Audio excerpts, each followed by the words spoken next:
Konnichiwa, welcome to Mrs. Lin's kitchen. Today I'm going to show you how to make butadong. Buta means pork, dong is short for donburi or rice bowl. Although it is not a common dish in Japanese restaurant here in the US, it is just as popular as gyudon and oyakodon in Japan. So let me show you how to make it now. Here is the ingredients overview. I bought the pre-sliced pork belly from the supermarket. If you can't find the pre-sliced one, you can get the regular pork belly and cut it at home. I serve butadong with shredded cabbage, but you can eat it with other vegetables such as lettuce or kale. Make sure you cook the rice first before you start cooking the pork. Let's prepare the ingredients. First, grate the ginger, then garlic.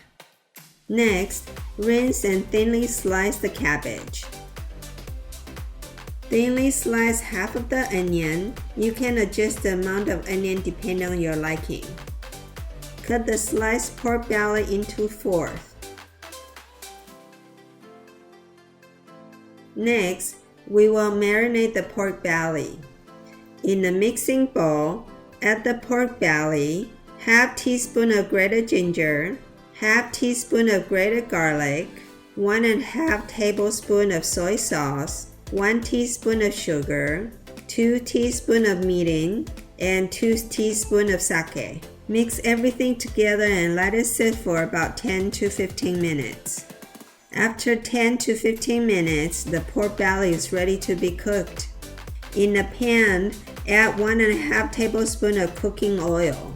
Sauté yellow onion until it's soft and fragrant. This will take about a minute. Next, add the marinated pork belly and cook until the pork is no longer pink. Turn off the heat when pork is fully cooked. To serve, first, place cabbage on top of a bed of cooked rice. Next, fill the bowl with pork belly.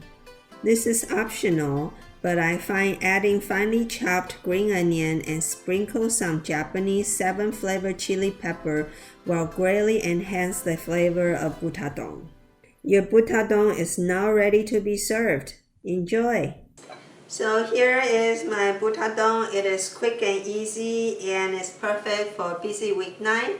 If you like donburi, please don't forget to check out my gyudon and oyakodon videos. I hope you like this recipe. Please don't forget to give me a thumbs up, subscribe, and turn on the notification bell. Thank you for watching and happy eating. I'll see you next time.